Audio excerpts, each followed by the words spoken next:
ఒక కథ సిద్ధమైన వెంటనే దర్శకులు పలువురు హీరోలను కలుస్తుంటారు.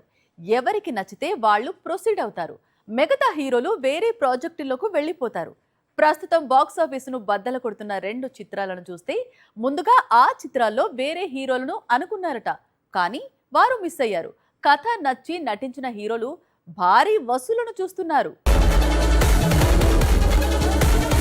ఏ కథ ఏ హీరోకు ఎందుకు నచ్చుతుందో ఎవరూ చెప్పలేరు. అది వారి మూడ్ ప్లానింగ్ ను బట్టి ఉంటుంది. చాలా సార్లు చాలా మంది హీరోలు బ్లాక్ బస్టర్స్ మిస్ అవుతూ ఉంటారు. కొన్నిసార్లు ఫెయిల్యూర్స్ ను తప్పించుకుంటూ ఉంటారు. ఇప్పుడు టాక్సిక్ తో పాన్ ఇండియాను షేక్ చేస్తున్నాడు యష్. టాక్సిక్ కథను రాసిన గీతూ మోహన్ దాస్ మొదట ఈ స్టోరీని సూర్యకు వినిపించింది అని సమాచారం. కానీ సూర్యకు టాక్సిక్ స్టోరీ నచ్చలేదట.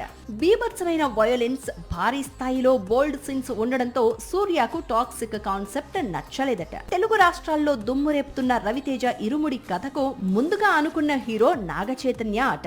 ఇరుముడి దర్శకుడు శివ నిర్వాణకు నాగ చైతన్యకు మంచి స్నేహం ఉంది.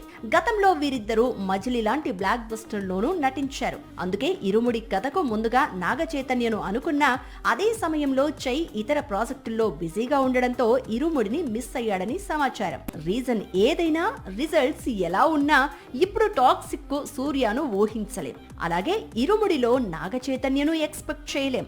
ఎందుకంటే ఈ రెండు పాత్రల్లోనూ అటు యష్ ఇటు రవితేజ తిరుగులేని నటనతో ప్రేక్షకులను కట్టిపడేస్తున్నారు.